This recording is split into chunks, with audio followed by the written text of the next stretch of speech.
Imagine um império que prometia ser a utopia dos trabalhadores, mas que terminou em ruínas, falido, incapaz de sustentar o próprio povo.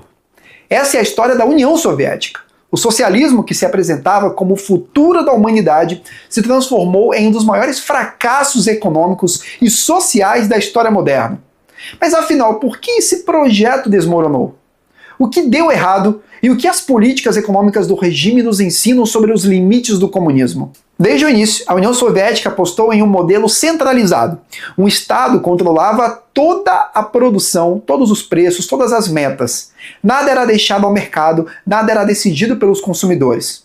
Essa centralização sufocou a inovação porque as empresas não precisavam competir, não precisavam conquistar clientes. O resultado era previsível: escassez crônica, prateleiras vazias e filas intermináveis. A população não tinha liberdade de escolha e o governo não tinha como calcular corretamente o que deveria ser produzido. Esse é um dos erros centrais. Sem o sistema de preços, que numa economia de mercado sinaliza o que deve ser produzido e em que quantidade, a União Soviética navegava às cegas. Outro ponto crítico foi a coletivização forçada da agricultura.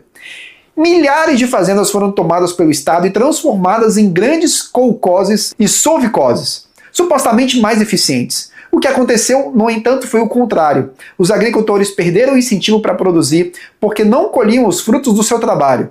O resultado foi queda de produtividade, desperdício em massa e até fome.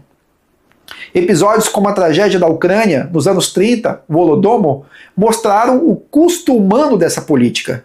Na indústria, o foco era na produção de aço, carvão, tanques e mísseis. O setor militar cresceu, mas às custas do consumo da população. O trabalhador soviético tinha acesso a foguetes que iam para o espaço, mas não a produtos básicos de qualidade. Esse desequilíbrio corroeu o sistema por dentro. Um país que fabricava armas de ponta, mas não conseguia entregar sabão ou pão, sem filas quilométricas. Além disso, a economia soviética era engessada. Não havia espaço para pequenos ajustes, não havia flexibilidade. Cada plano quinquenal era uma camisa de força que ignorava as mudanças da realidade.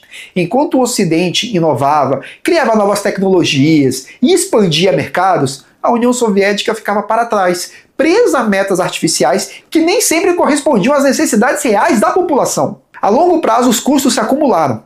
A produtividade estagnou, a dívida aumentou e o sistema não conseguia mais sustentar seus gastos gigantescos, especialmente com a corrida armamentista contra os Estados Unidos.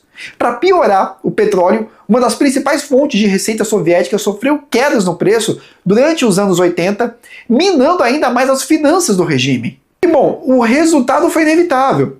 Um colosso que parecia indestrutível desabou por não conseguir alimentar sua própria população, por não ter uma economia dinâmica, por sufocar a liberdade individual em nome de uma máquina estatal que se tornou pesada demais para se manter.